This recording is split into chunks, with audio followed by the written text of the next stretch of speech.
Before I begin, I'd like to thank Graham Nixon, director of the Studio School, and his colleagues, particularly Christina Key, for inviting me to be here this evening.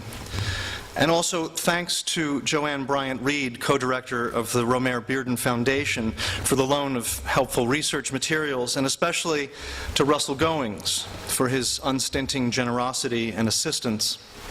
Russell was Bearden's longtime friend and for many years his assistant, and he has very kindly arranged to have two rare Beardens on display this evening. After the talk, during the reception, we invite you to come up and take a look. There are two works in the front on the wall here. Just a quick note on pronunciation. As is clear from taped interviews, Bearden pronounced his own name Romare, though his friends just called him Romy. Oddly, today his name is most often heard as Romare, and even friends who knew him well have sometimes adopted this pronunciation, which is probably the one that I'll be using during the talk.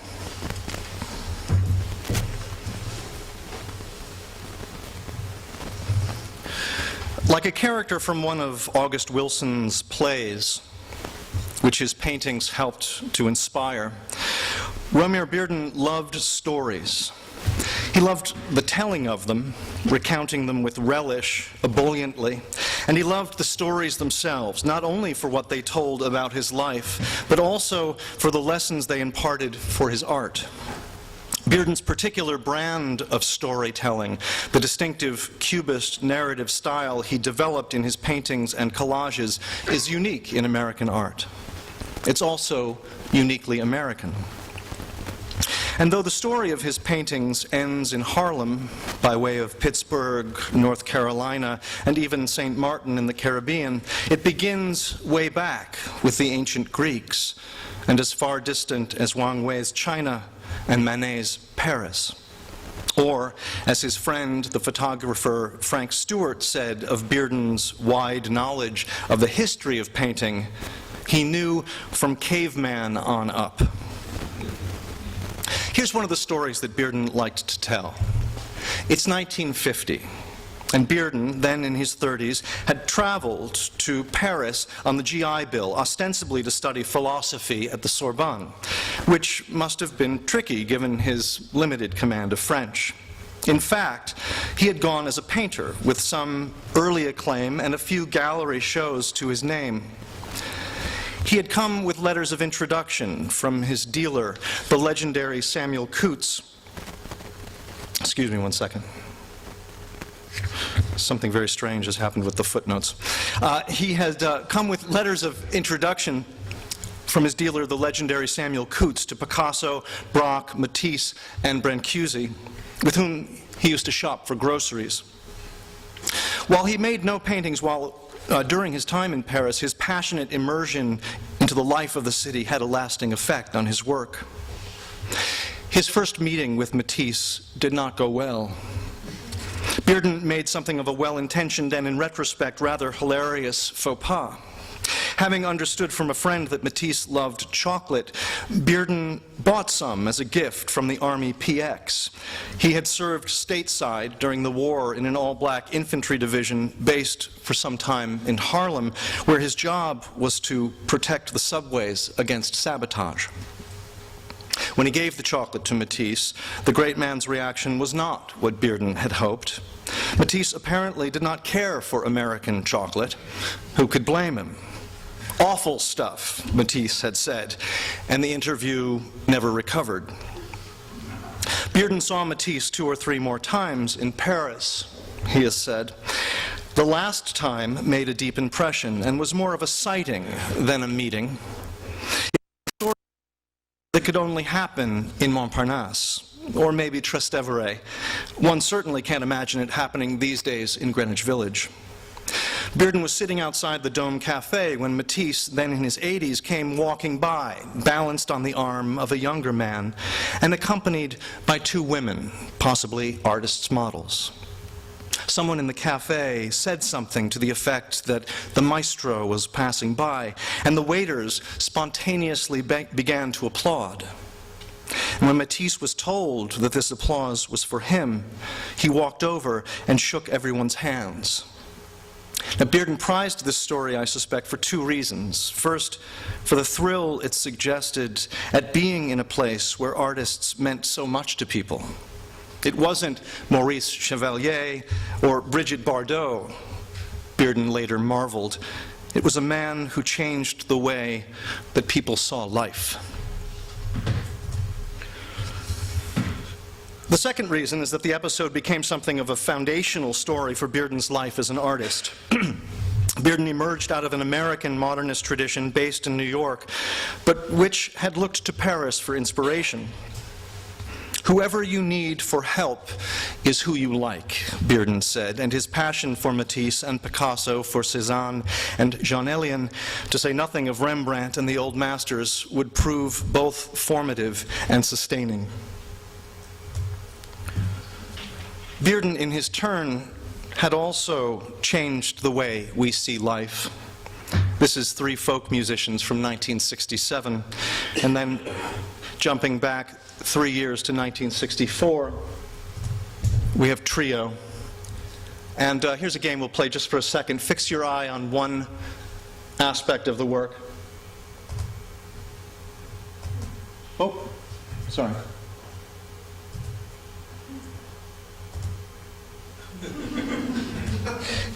Just the elegant variation is, theme and variation was a kind of jazz motif that Bearden played with. The encounter with Matisse at the Dome constituted a passing of the torch from a great European master to a younger American painter about to make his mark. Bearden carried his inheritance from European painting and collage back with him to the States, though he'd already possessed it for years, and made of it something personal and distinctly American. Cubist in style, but infused with stories of the rural South and synced with the teeming life of New York City and the rhythms of jazz. Bearden devised within the Cubist idiom a new narrative potential, both evocative and mysterious. His figures do not easily settle down into a single story. Rather, through scraps of assemblage and a revolutionary use of color, they radiate as through a prism a multitude of anecdotal details and emotional resonances. But Bearden's unique vision and innovative use of collage was not arrived at easily or quickly. They were the product of years of grappling with the art of painting and with his own personal and aesthetic past. Bearden elucidates the tension in art between innovation and precedence in much the same terms that T.S. Eliot described in his famous essay, Tradition and the Individual Talent. Tradition, or, quote, handing down, for Eliot, was not a matter of, quote, following the ways of the immediate generation before us in a blind or timid adherence to its success. This, he warns, should be vehemently discouraged. What Eliot advocates, and what Bearden comprehended so fully, is the historical sense required to create vital new works of art. That is, for anyone, as Eliot puts it, quote, beyond his 25th year, anyone who would outlive the brash enthusiasm of youth to make a life in the arts. The historical sense, Eliot explains, and for our purposes, we may substitute painter for writer, involves a perception not only of the pastness of the past, but of its presence. The historical sense compels a man to write not merely with his own generation in his bones, but with the feeling that the whole literature of Europe, from Homer, and within it the whole of the literature of his own country, has a simultaneous existence and composes a simultaneous order. It is, at the same time, what makes a writer most acutely conscious of his place in time, of his own contemporaneity. Now, this last point is crucial. Only by acknowledging the presentness of the past can one fully understand the uniqueness of the present moment. Bearden clearly knew Eliot's essay, a small chapter from his book, The Painter's Mind, co-authored with his friend and mentor, the artist Carl Hohlt, is titled Structure and the Individual Talent. In it, Bearden and Hohlt argue that, quote, the supreme interpretation of the artist's pictorial structure lies in a change in his character and vision to a oneness with all the means of his medium and with art itself, meaning the history of art. A realized structure, he continues, unites such complexities as a sense of the past, as well as the total response of the painter to his craft, to himself, and to the life about him, unquote. Now, this was patently the case for Bearden, whose only formal training was a short stint at the Art Students League in 1935 with the expatriate expressionist painter George Grosz. Bearden taught himself to draw by copying old master paintings, which he had mechanically enlarged from reproductions. He painstakingly copied the drawings of Rembrandt, the canvases of Vermeer, to which he added his own colors, feeling deeply the conviction that, quote, the art of the world belongs to everyone. This is Heat Lightning Eastward, 1983. From the Mecklenburg Autumn Series, Mecklenburg County, North Carolina, where Bearden was born.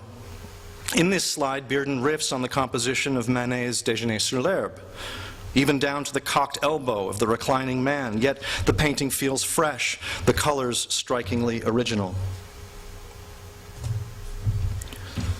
This is Shiloh Baptist Church Picnic from 1965, nearly 20 years earlier. And here's the same arrangement from that time, which picks up on Manet's stooping woman in the middle distance, at left here, and the baskets of food in the foreground at left. If Bearden is not now as widely touted as his pop and ab-X contemporaries, it may be the fault of his conviction, independent of fashion and mindful of tradition, that the best art was marked by both divine play and an abiding seriousness. Bearden chose to return to the figure after Rothko and company had jettisoned it. And while artists after Warhol succumbed increasingly to the siren song of irony and kitsch, Bearden found in the continuity of cultures and artistic traditions an affecting beauty and a love of paint. Bearden was fundamentally a late modernist, extending the lessons of Cubism into new realms of narrative. As the critic Hilton Kramer has noted,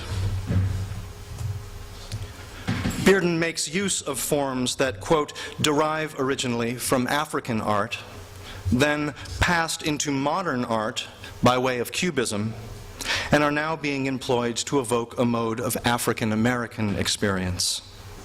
Bearden was serious about his inheritance and about what he bequeathed.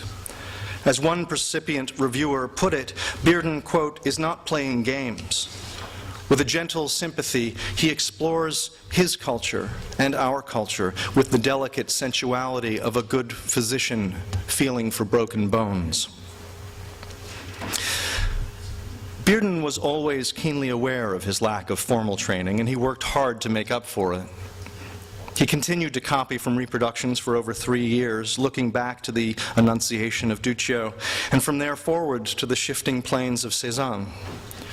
In a late interview, Bearden worried that the problem with art schools, and certainly with what artists' training had become by the 80s, is that they no longer taught technique. They teach success. In other words, students come out of school versed in the style of the moment. They know how to make an ab-X painting, or a pop art painting, or a conceptual piece, but lack the basic tools, such as draftsmanship, that would allow them to leave their own mark on the form, to arrive at something new out of the ashes of the old. I mention this in particular tonight because of the sterling counterexample the studio school provides. Though it is occasionally overlooked in light of his extraordinary collages, Bearden was a splendid draftsman and would have felt right at home in a drawing marathon. Bearden's historical sense included classical and modernist literature as well. He greatly admired the rhythms of James Joyce, comparing them to jazz and even preferring them to the lovely but staid cadences of Baldwin. He made paintings inspired by the 17th century poet Andrew Marvell, by the Bible and the Apocrypha. Here we see one of his many versions of Susanna bathing, and by Homer's Iliad. He drew inspiration from Rabelais, Hemingway, Faulkner, and Valéry. In the late 1970s, he produced one of his master works, a series of collages based on Homer's Odyssey, an instance of which we have on the wall tonight, that brings together classical legend with Matisse-inflected cutouts and an Afro-Caribbean palette, conflating history and geography, much in the way that poet Derek Walcott does with Achilles on the island of St. Lucia in his epic Omeros. By the 1970s, Bearden was widely acknowledged as a major artist, with a one-man show at the Museum of Modern Art in 1971, and later in that decade, a long profile in The New Yorker by Calvin Tompkins. His fame only increased after his death from bone cancer in 1988. In 2004, he was the first black painter to receive a retrospective at the National Gallery in Washington. But it hadn't always been that way. By 1950, the year Bearden went to Paris, he'd been dropped by his dealer, Sam Coots. And if we have time afterwards, I'll tell you a really horrible, cringe-making Samuel Coots story. Dealers. And by 1953, he had retreated from painting into songwriting. He wrote the popular Sea Breeze, used in ads by the Seagram's Company. His good friends Hannah Arendt and her husband, the poet Heinrich Blücher, warned him that he was ruining himself by not painting, and it turned out that they were right. In 1956, Bearden suffered a nervous breakdown and woke up in Bellevue Hospital, not knowing where he was. Bearden was born into an upper-middle-class family in Charlotte, North Carolina in 1911. And how he got from there to Pittsburgh, to Harlem, to Paris is a fascinating story in itself, though one I should save for another time. Throughout his life in New York, Bearden resided at the center of one of the most dynamic milieus in American art. His mother was a journalist and a political force in Harlem. As a young man, Bearden's house was filled with musicians such as Duke Ellington and Fats Waller, and public figures such as W.E.B. Du Bois. His friends and colleagues in the art world included the painters Stuart Davis, Norman Lewis, Charles Alston and the 306 Group, William Baziotes, and John Elion. Then there were the poets, Claude McKay, Langston Hughes, and Samuel Monash, whom I've dined with here at the Studio School, whom Bearden knew in Paris, as well as his close friend, the writer and jazz critic Albert Murray. Ralph Ellison composed a glowing catalog essay on his work, while James Baldwin read out parts of his novel Go Tell It on the Mountain in Bearden's room in Paris one night. Bearden has wonderful stories about them all. But the story I want to consider tonight is how, so to speak, Bearden got from Paris to the National Gallery, which, to adapt Jascha Heifetz's famous quip, was essentially practice. After Paris, Bearden began working abstractly, but quickly became stuck when his new dealer, Arnie Ekstrom of Cordier and Ekstrom on Madison Avenue, came to Bearden's studio in 1964 to select work for a new show. He discovered, rolled up in a corner, some enlargements of 5 or 6 small photo montages. Bearden told him not to bother with them, but Ekstrom was riveted. He asked Bearden for 20 more by the end of the summer and showed them later that year under the title Projections.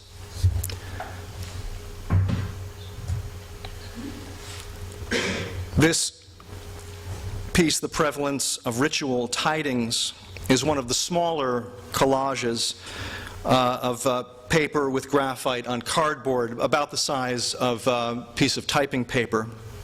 And there's a series of them, which then Bearden blew up into a photostat on fiberboard in much larger format.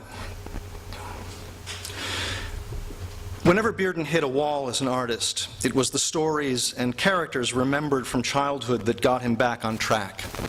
The people and surroundings of Mecklenburg County, North Carolina, the conjure women, the trains, the musicians, and the neighbors like Maudel Sleet became a focus of his work in several important series of collages from his heyday in the 70s and 80s, including this from the Mecklenburg Autumn series. In the piano lesson of 1983, Bearden returns, as in so many of his collages, to childhood memories, to rituals of the parlor and the fields. The New Yorker profile by Tompkins only seems to have reinforced this autobiographical impulse in his work. Series about his upbringing in the South and his grandmother's rooming house in Pittsburgh continued to take shape, often with accompanying texts written by the artist on the gallery walls. Bearden was a breathtaking formalist, but he also loved his stories, filled with what the playwright August Wilson, whose dramas The Piano and Seven Guitars were inspired by Bearden images, characterized as, quote, the world of flesh and muscle and blood and bone and fire. All the melding of grace and birds and trains and guitars and women bathing and men with huge hands and hearts pressing on life until it gave something back in kinship.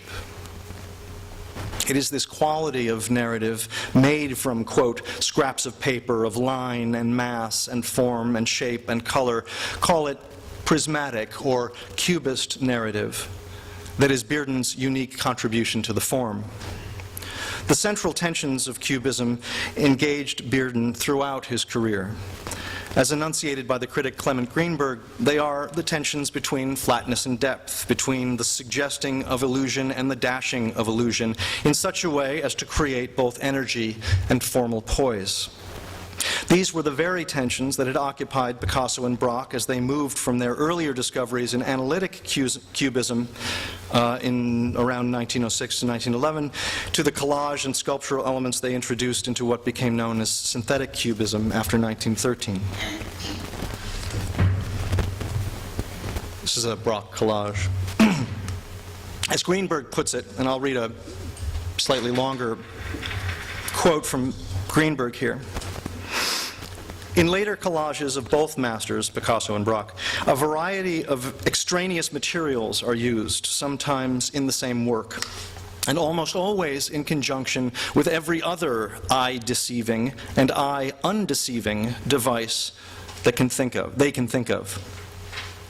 The area adjacent to one edge of a piece of affixed material, or simply of a painted-in form, will be shaded to pry that edge away from the surface, while something will be drawn, painted, or even pasted over another part of the same shape to drive it back into depth.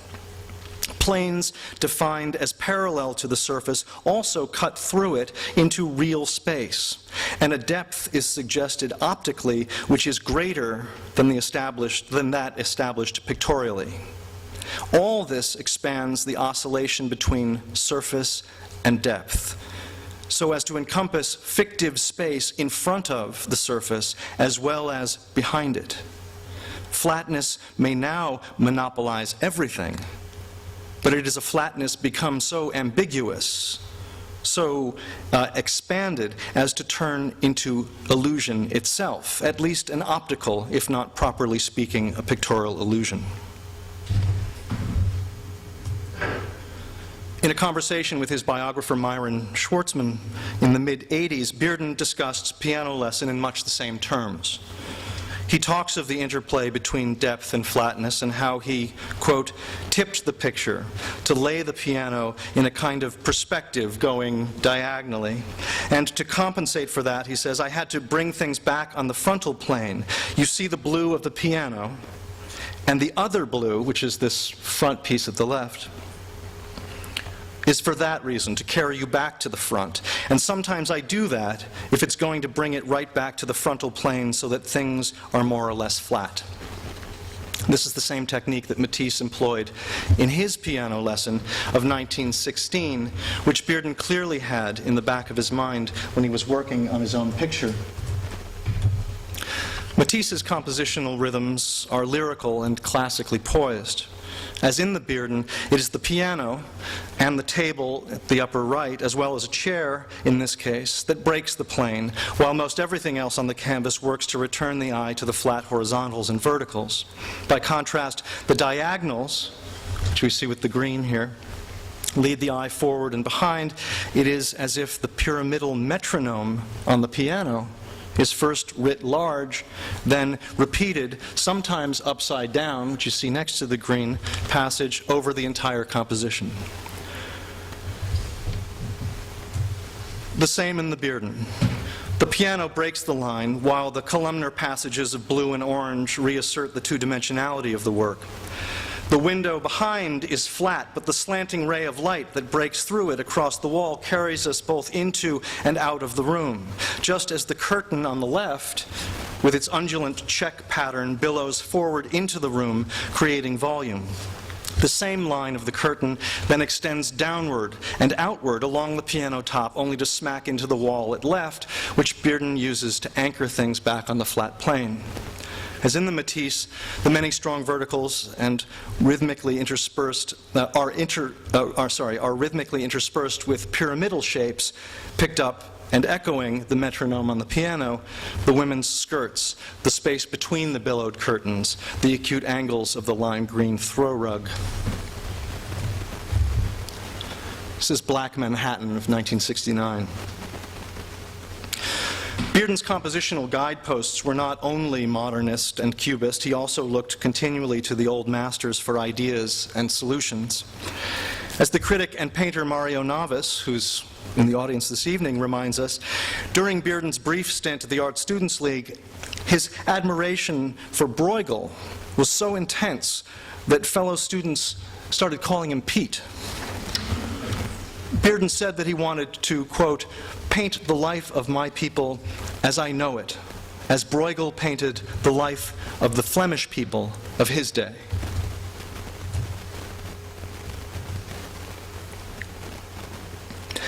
Similarly smitten with de Hohlt and Vermeer, Bearden said that he wished to forge a cultural synthesis between the Harlem where he grew up and the Harlem in the Netherlands. While living in Paris, Bearden came under the spell of Delacroix's journals. Bearden was struck by Delacroix's statement that the Dutch, in their purity and nobility of form, rival the Greeks. This notion of a dialogue between eras and cultures appealed to Bearden's notion that art, that is, all art, from all eras, is available to each of us at all times. This sense is typical of what Naves has referred to as the fundamental inclusiveness of Bearden's work. Rather than arrive at originality through isolation and a paring away of influence, Bearden achieves his unique vision by including and adapting from the history of art as many discoveries and ideas are useful to him. The result is a generosity in the work whose principal movement is an opening up, not a closing off. It's simultaneously Attic and contemporary, pre-modern and modernist. As he tells Tompkins in The New Yorker, I wanted to make a formal language, strict and classical, in the manner of the great Benin heads.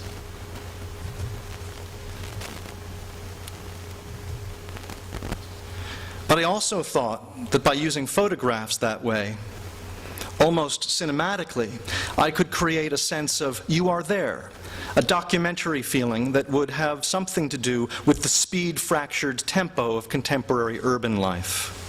Bearden liked to remind people of the poet Valéry's statement that the invention of the machine destroyed man's patience.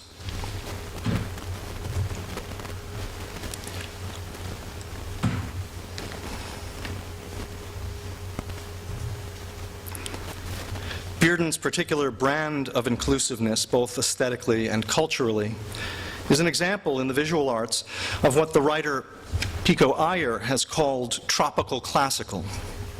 Iyer suggests that what distinguishes such artists as Derek Walcott in poetry, Michael Ondaatje in fiction, and Richard Rodriguez in the essay form is, quote, And I'll read a slightly longer passage here as well.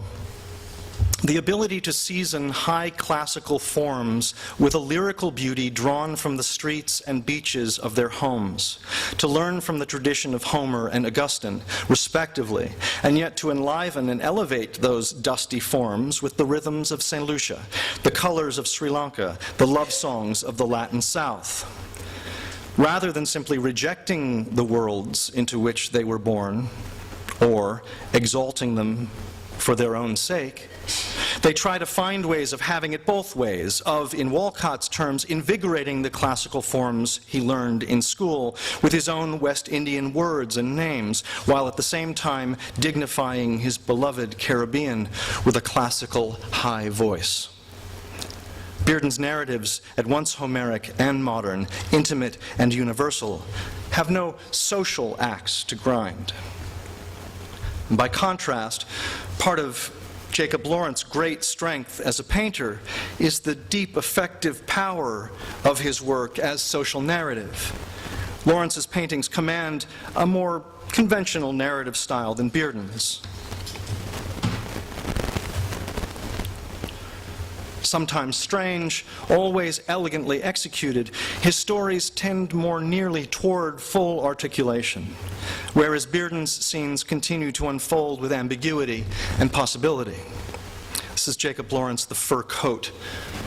And I haven't spent a lot of time looking into the making of this painting, but clearly it seems to be suggesting that there's this contrast between a sick or perhaps dead infant and a woman of a different social class exiting in a fur coat.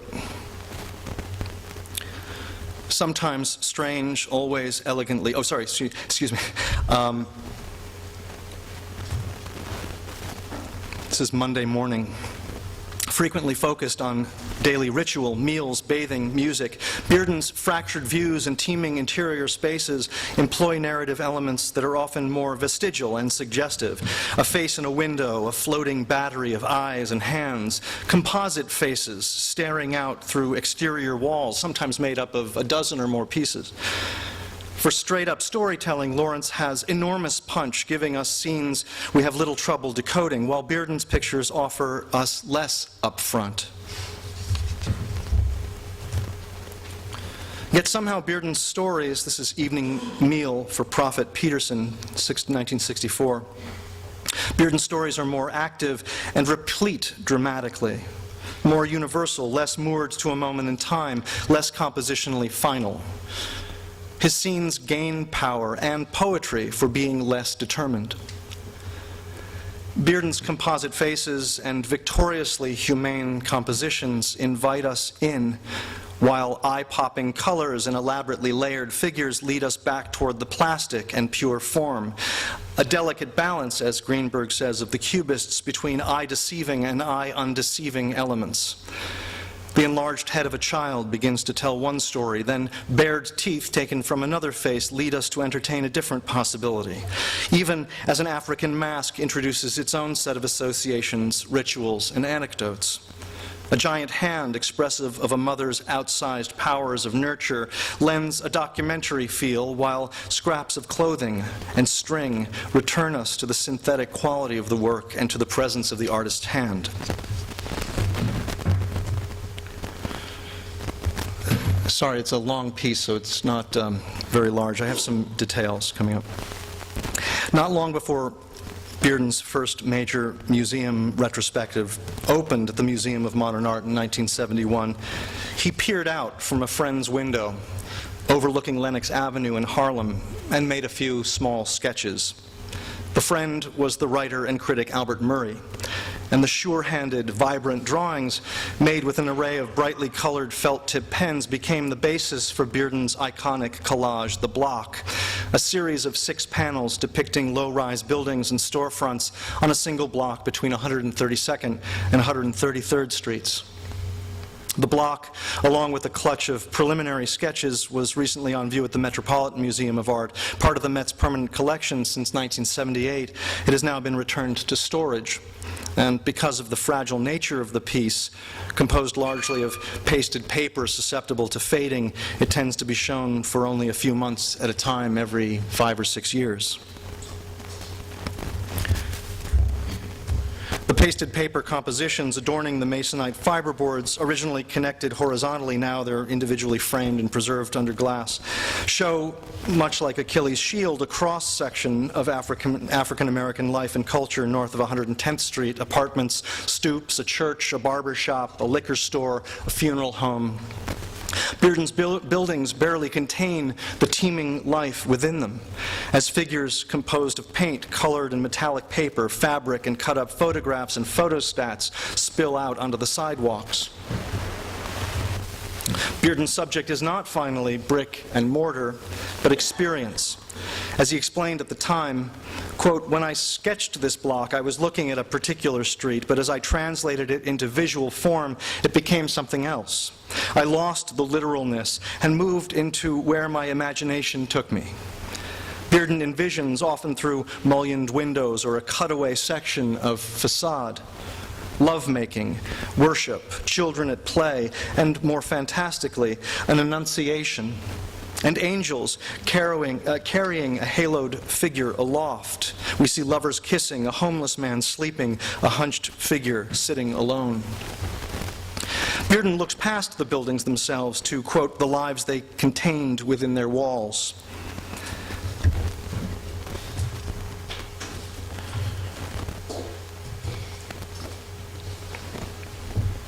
Behind brick exteriors, a figure reclines in a bathtub as, a few windows down, another rises awkwardly from a bed. Bearden allows us to peer into living rooms and kitchens, each one populated with distinct characters and each one with a story to tell. All 6 panels are bracketed from below by gray slabs of street at the bottom, and from above by sky blues, alternately daylit and crepuscular.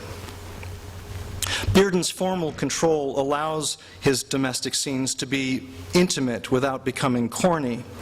As August Wilson put it, "From Romare Bearden, I learned that the fullness and richness of everyday ritual life can be rendered without compromise or sentimentality."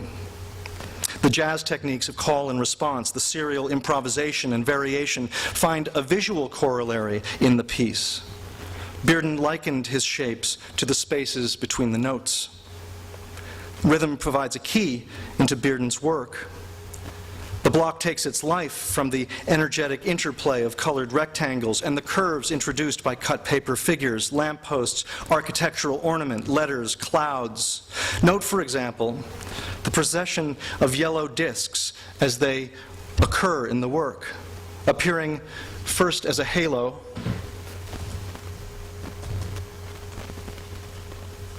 at the left there, then as either a sun or moon glimpsed above the rooftops and then through the bedroom window, and then then in a scene on TV, which you can barely see in that blue window in the brick building. There's a sailboat on the water with a sun on it, and then finally, as the light atop a barber pole.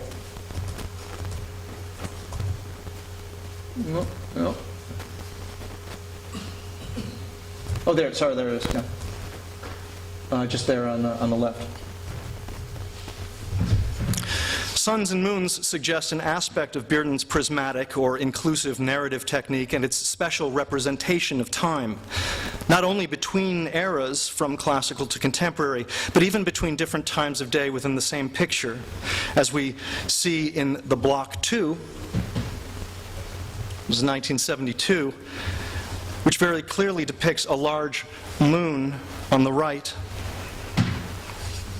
And in the same piece, a sun viewed through a window on the left. If analytic cubism created multiple points of view, Bearden's narrative cubism renders multiple points in time, much the way religious painters might chronicle the events of a saint's life all at once. In the block, the yellow O's are alternatively suns and moons, daylight shining on a street corner, while in a window, lovers embrace by night. Bearden shows us the block from different angles and at different hours simultaneously. And I can't look at the block without thinking of the poem Song of the Moon by Bearden's friend Claude McKay, who, like Bearden, had a studio for a time in the Apollo Theater building. The moonlight breaks upon the city's domes and falls among cemented steel and stone, upon the grayness of a million homes, lugubrious in unchanging monotone, upon the clothes behind the tenement that hang like ghosts suspended from the lines, linking each flat to each, indifferent, incongruous, and strange, the moonlight shines. This gets at something of the tone of the block and Bearden's treatment of his subjects in the piece, a balance of classical, almost scientific coolness that nevertheless links each life to each with warmth and generosity.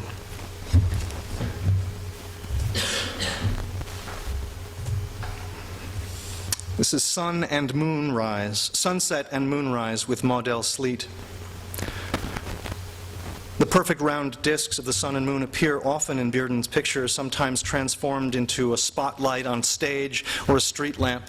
These circular suns are among the most frequently recurring elements in his work, often used to punctuate the composition and set up in contrast to his strong verticals and horizontals.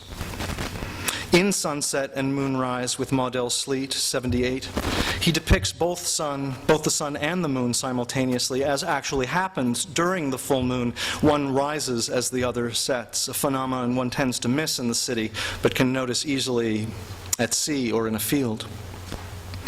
A note on Maudel Sleet. Sleet looks very different each time Bearden paints her. As Bearden explains, his aim was not to create a documentary portrait of her so much as an image, almost an iconic figure that was true to his memory of that time.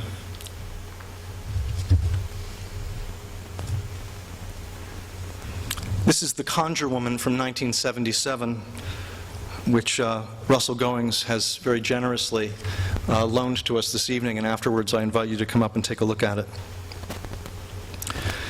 Sun and moon appear together again in Conjure Woman, which is just to my left here, suggestive in this case of Bearden's abiding, and one might argue modernist, fascination with the occult and magic.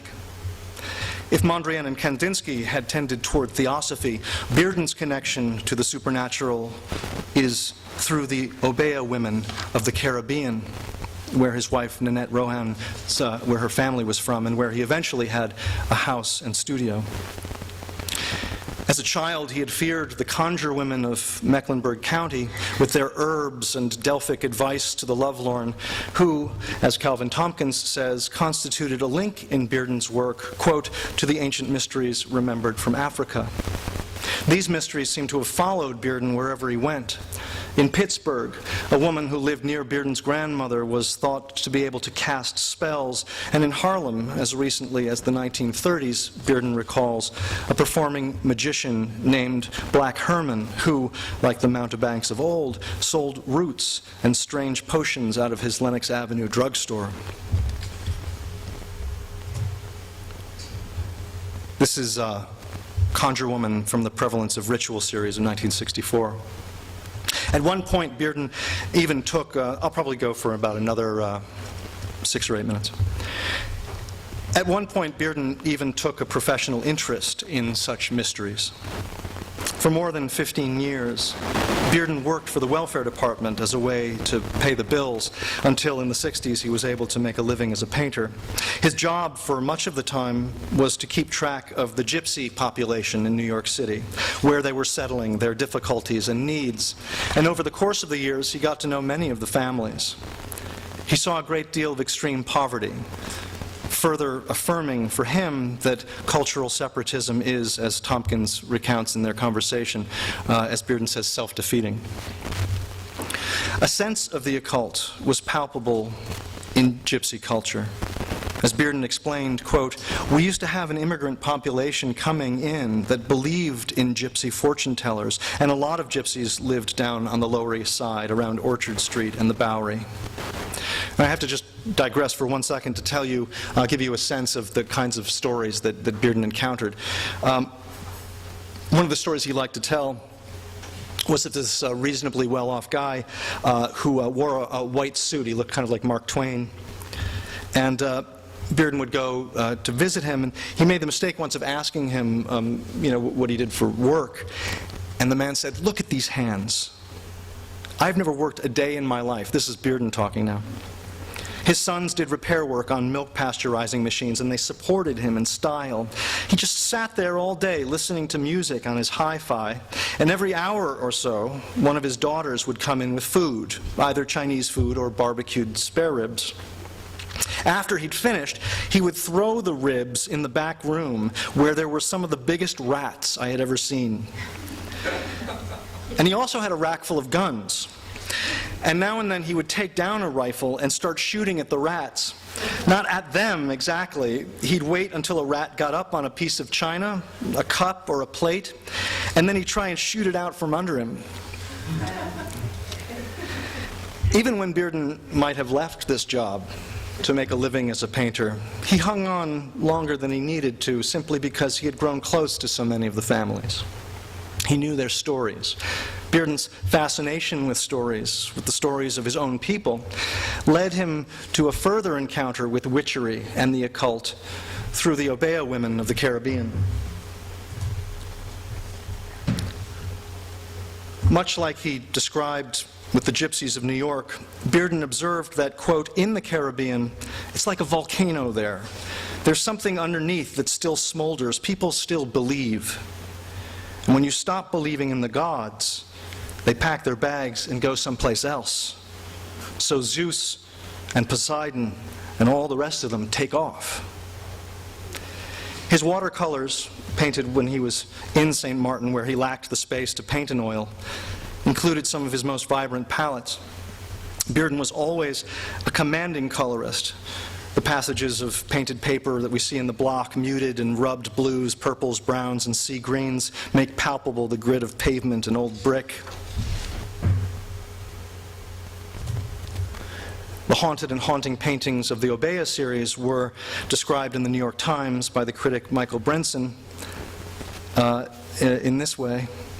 The figures seem invaded by magical forces. The paper seems occupied by stains, while the subject of these watercolors is a world beyond rational understanding. The watercolors seem themselves to have been given form by something outside reason. If the Obeah hold such an attraction for Bearden, it is clearly because its mixture of rules, improvisation, trust, and sacrifice is charismatic of art making itself. And also, importantly, of course, of playing jazz. Bearden continued in this vein, though the death-haunted images of his final paintings made during, he continued in this vein through the death-haunted images of his final paintings made during his long battle with bone cancer. This is from the collection of Russell Goings. It's the last picture that Bearden made. It's signed to Russell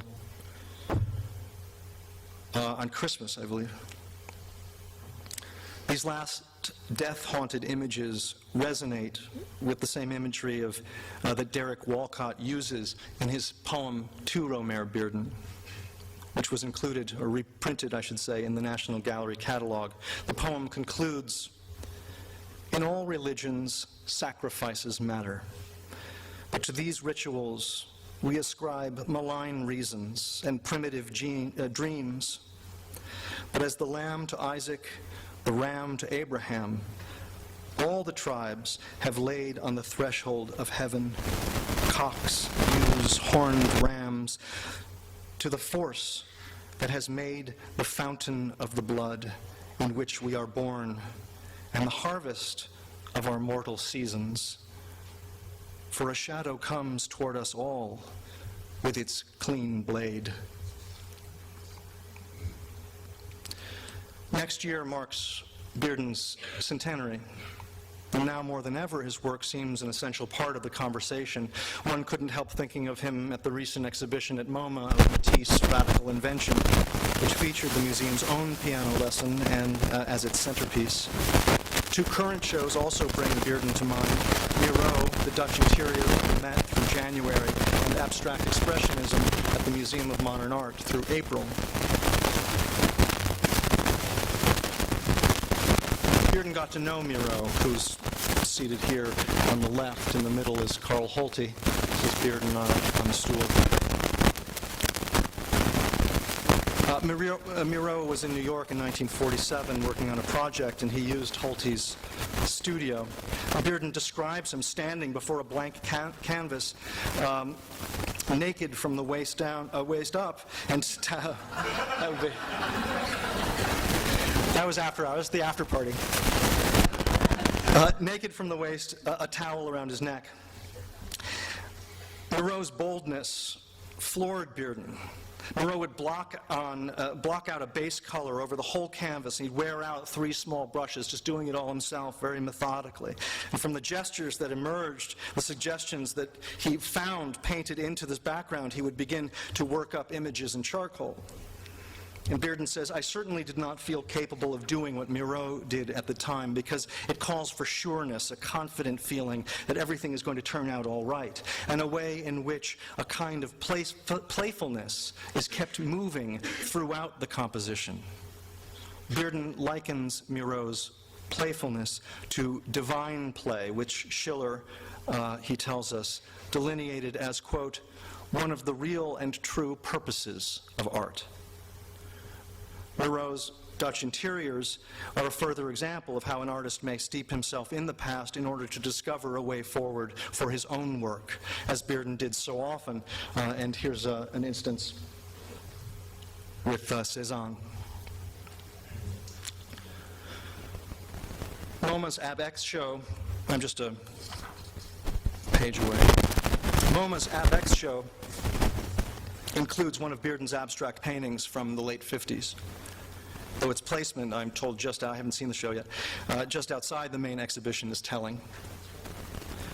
At the decisive moment when AbX was forming, Bearden went another way. And that, to adapt a line from Robert Frost, has made all the difference. Bearden's growing facility as a painter and his collages are closer to painting in their way than much of synthetic cubism is breathtaking to witness. Of course, it's his stories that stick with us. But it is color, his line, his sense of the past, and his breakthroughs into the future that make his poignant narratives indelible. Bearden overcame the hesitation he felt in the presence of Miro, learning ultimately to work in much the same way himself, with courage, confidence, tradition, improvisation, discovery, and divine play, much like the jazz he loved so dearly.